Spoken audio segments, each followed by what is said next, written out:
Tekken. I'm assuming you'll play somebody by the end of that too. Once we get there. So why didn't they just put Evil Ryu back in the game instead of calling him Kage? Why E Honda? Is that what it was? What about it? No, like what? So I didn't really understand or interpret. I mean, Honda makes sense. Evil Ryu made no sense. That was kind of a waste.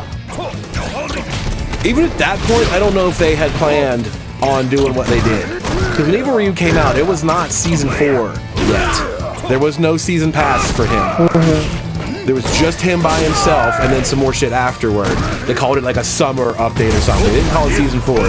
Champion Edition came rolling around the corner. Right. And I don't know if they had plans to make any of that in that order either. So Evil Ryu might have just been kind of like, let's throw him out real quick. A drop-off character. Yeah, and then figure out where we're going from there. That'll buy us some time because our plans are fucked up because Ono fucked up again. I think that all goes back for a while now. Well, it's better. I'll tell you what it is better than. It's better than Naruto updates where they don't tell you that an update is coming out in general.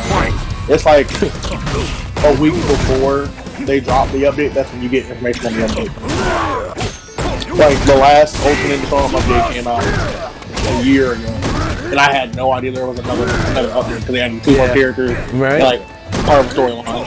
It was like, oh, here you go. But guess what you gotta do? You gotta pay $19.99 for it.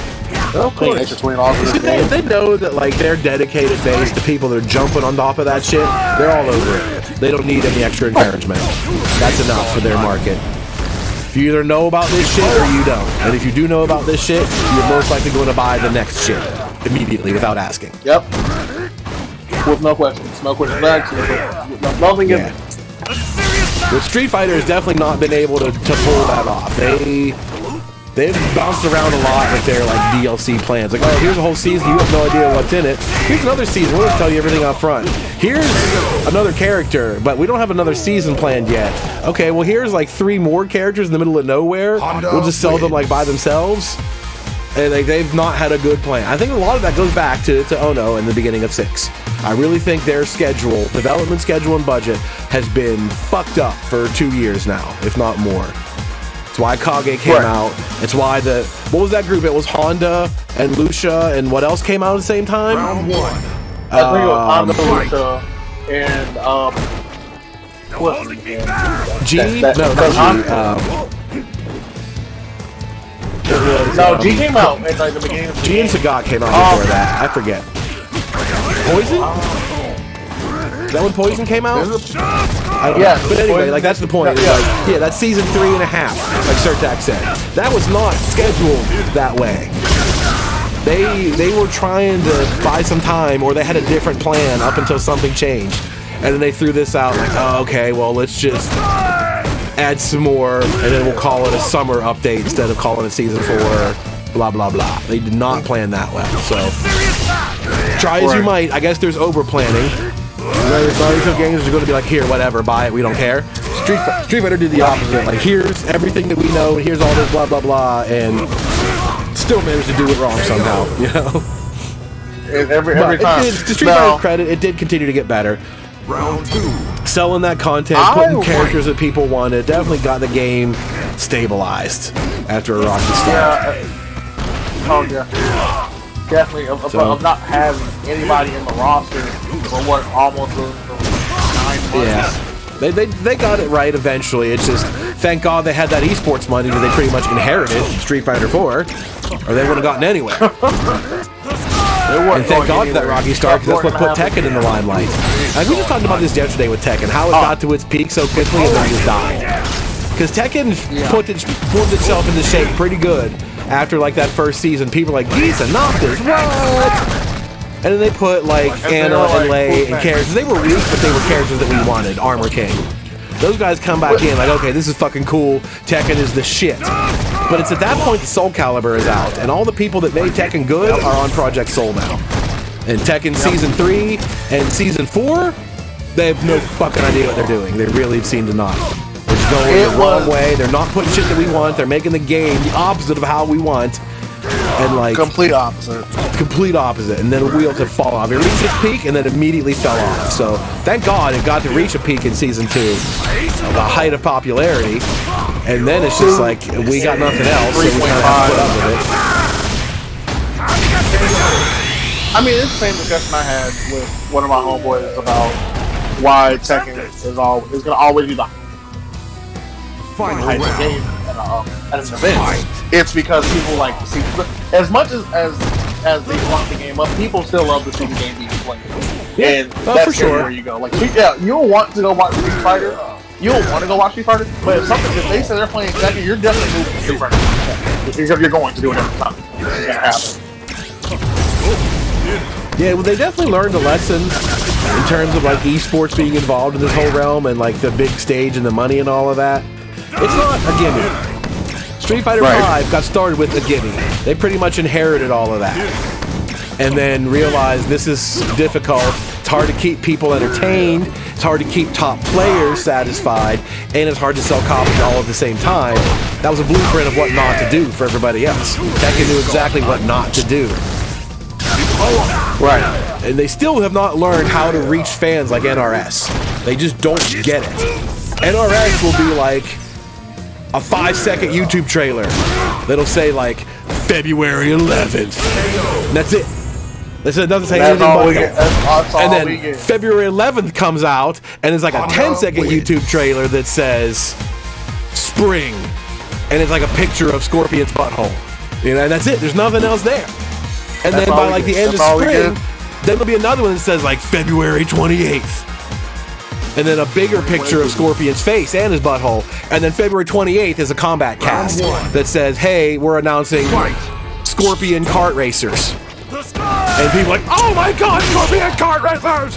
Been hearing about it for like a month and like thinking there's something fucking hype coming. NRS will get 500,000 people to tune into that combat cast just based on a picture of Scorpion's butthole. That's it. They know how to put out content and make it seem interesting and get people engaged in that content, rather than just wait till a major rolls around and roll a pre-written video. And have Harada and Murray come on stage and tell like dry jokes and pretend the show is over, then roll the trailer. You know, it's like, ugh. It's like bad vaudeville. It's time to go, and then you're like going to the movies. Watching an MCU movie, doesn't matter what movie it is. Right. Exactly. Like, just cut to the fucking clip already. They learned that. In the beginning, Marvel movies, you have to sit to the end of the credits. They call it a post-credit scene for a reason. Well, post like Avengers 1 or so, like the second or third phase, they'd show that scene like 2 minutes into the credits, right? They'd show the first like roll of credits and then show you that scene, so you didn't have to sit through all the credits to see it. Yeah. Right, they give you the first set of credits for like, you know, the name of the movie, actors, well not even actors, the name of the movie, who produced it, all that gobbledygook, thank you, and then post credits. And then here's your scene. Yeah, here's your scene for whatever. That was so much more engaging to people. They learned it and it worked. Then they started putting another one. After like the third phase, they put another clip at the end of the actual credits that was an even super teaser, like a fan service or something. They really knew how to keep people like interested with a little bit of mystery and some hype. And NRS games have that. Mortal Kombat announcements are totally like that. No one else really is. These KOF announcements, dude, what the fuck? Like, what are they doing? The first trailer, I guess it looks okay. It doesn't look better than 14 in my opinion. People are jizzing in their pants for almost nothing. Okay, they turned up the lighting contrast, hooray. Then that last one, the Shun'ei trailer reveal, is like the worst like edit chop job I've ever seen. It is just like pop, pop, pop, pop, pop, pop with like 5 frames and then move on. And it's not like the new KOF, like it's for new characters. It's the same characters we've had in the game since 14. Yeah. It's everybody. So you need to show us like how cool they look. Here's what they look like now, and it's awesome. And they didn't. They showed like 1 frame at a time. Like it's the worst reveal trailer I've ever seen. It's so bad. You don't see any move that he does at all. Like nothing. There's no animations in it. It's just here's a frame, here's a frame, here's a frame. Done. They really just got it backwards. I'm actually still trying to figure out they haven't primarily announced Bloody Roar in the next game, but they said that somebody's digging at it right now. It's in the works, and I'm really hoping that it doesn't come up like 14. I'm gonna play it. I'm gonna play the fuck out of it. Yeah, I just hope it'll make people happy. It just won't. You really need to be a big deal to crack a market these days, right? The kings are the kings, and for another game to get that kind of attention is not easy. Dragon Ball did it because it's fucking Dragon Ball. I mean, the market has been dumping for Dragon Ball since like 2006. Yeah. That game still really sold. Tekken 7 has sold more units than Dragon Ball has. Oh, yeah. A year, it's been out for a year longer maybe, and Dragon Ball will probably catch up, but even then, 5 million units is not a lot. I'd be willing to bet like Xenoverse 2 probably sold 7 or 8. And then a shitload more DLC. That game pours on DLC. But the Dragon Ball franchise was enough to pump a fighter up to 5 million on the strength of the name alone. That's pretty good, but that's still kind of small. It's not rival Street Fighter, not rival Tekken. Hell, it's not even rival. I think it's close to Tekken. I think it'll pass Tekken in another year or so. MK11 did not sell up to stand. MK10 sold like 10 million units. They sold a fuckload of that. 11 did not. 11 is only half that. I think Tekken 7 still has more. Street Fighter didn't sell super well. MK11 was a disappointment. But Dragon Ball will probably catch up because it is Dragon Ball and it'll stay alive. Nothing else is cracking that barrier. A new KOF game is not going to blow people away. A new Guilty Gear game is not going to blow people away. Casuals aren't interested in it. They just aren't. And everybody's into fighting games already, knows what they're into. Honda wins. Yeah, that dungeon fighter game. That'll do gangbusters in Japan, but the rest of the world doesn't give a fuck. Nobody cares about that game. Grand Blue is the same thing. Grand Blue is like the biggest gacha game, draw, waifu, Final Fantasy shit in the world. And they made that fighting game. Well, honestly, I mean, it came out when a pandemic struck the world. But if it were that big a deal, it would have persevered. And Dungeon Fight, I never heard of Dungeon Fight. Nobody knows what that shit is outside of Japan. So yeah, it'll do well in Japan because they love that shit and it looks great, blah, blah, blah. But the rest of the planet, which Japan doesn't seem to realize exists, is not going to buy that. That's going to sell 1 million units in Japan and like 100,000 in America.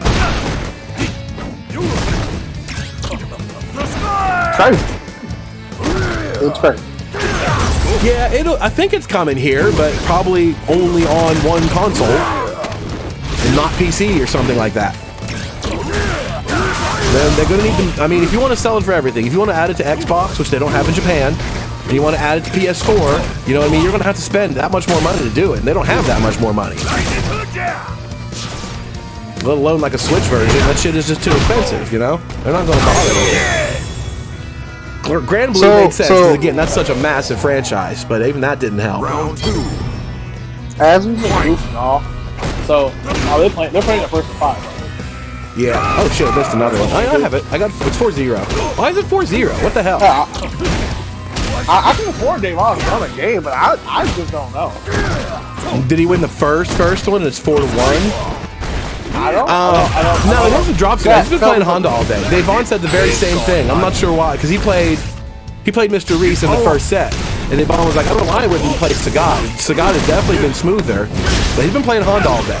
He stuck to Honda in that first set. He stuck to Honda in this set. He's definitely been working on the Honda for sure, and Devon has been getting worked by that Honda since then. Yeah, definitely been getting his butthole pushed in. Bad. So what I'm gonna do for the next like 20 minutes, I'm gonna let them play it out. Final round. Leave the checker out on my phone charger because headphones are terrible for iPhones right now. And I'll be back as soon as checker starts. I'll definitely be here. So be back cool. We'll be here. Alright, cool.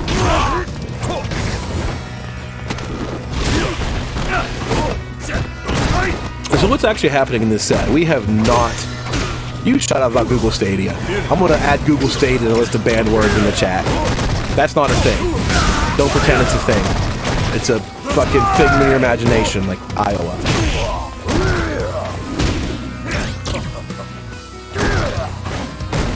Google Stadia. Give me a break.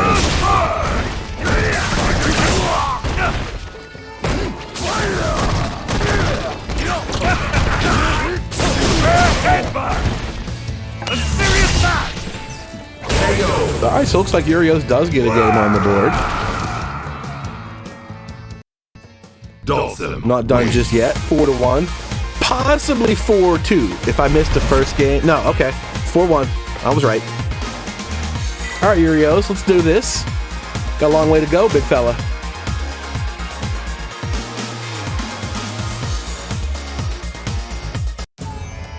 Round 1. Fight.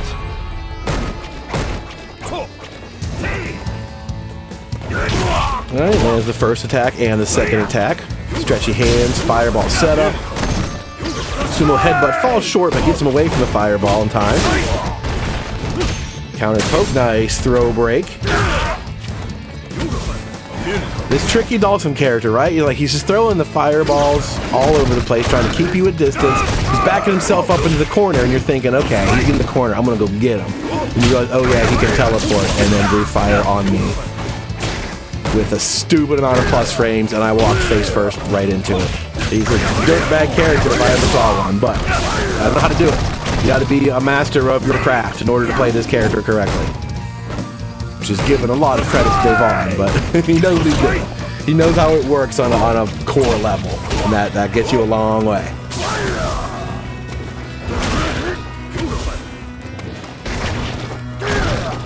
Oh yeah, you played the actual Dungeon Fighter, whatever it's called? I never heard of it. I have never heard of it. I only ever heard of Grand Blue from like Giuna or somebody else that lives in Japan talking other fighting game shit. I heard other people mention Grand Blue, like maybe Daigo talked about it or something. Grand Blue. I looked at it, I'm like, what is this? It looks like Final Fantasy, but you don't do anything, you just click numbers. And it looks like Final Fantasy because it is. It's the guy that drew Tactics. It's why honestly, it's why those games work so well, is the art. You're selling art stills, right? We'll draw this character, we'll draw that character, and you're selling those to people at random. And the Grand Blue artwork is just fucking off the charts. These guys are legends. And I only heard of that because of the FGC shit in Japan.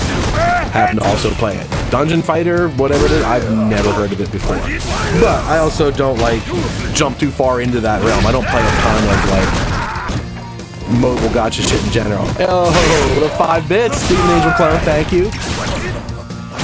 Much appreciated. 5 bits one at a time. I love it.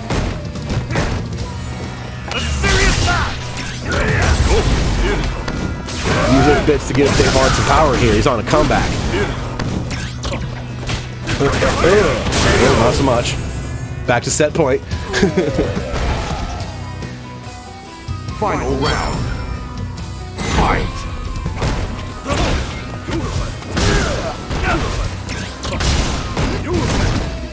Alright, so this round is super important.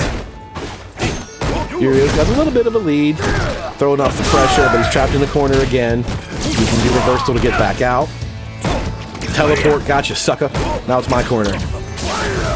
Here comes the put shit on fire part. That's all I do. Set shit on fire, stretch. Here it comes. Boom, stretch, stretch. Take this.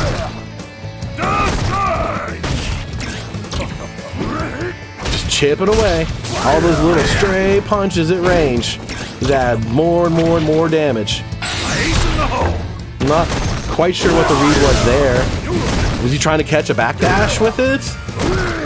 Is that an eaten input, maybe? I don't know. Could be a costly mistake, though. Now he's got no resources to finish it off. Charge that up a little bit too long. Yuriohs got the block. Oh, the command throw. Boom. Still not dead. Blocks the overhead. Oh, no. Throw it in the back. There it is. CSmooth pulls it out. 5-1 is your score. Pretty well played set. Made some good adjustments. Yuriohs kind of got back into it there. That little steamroll action going on.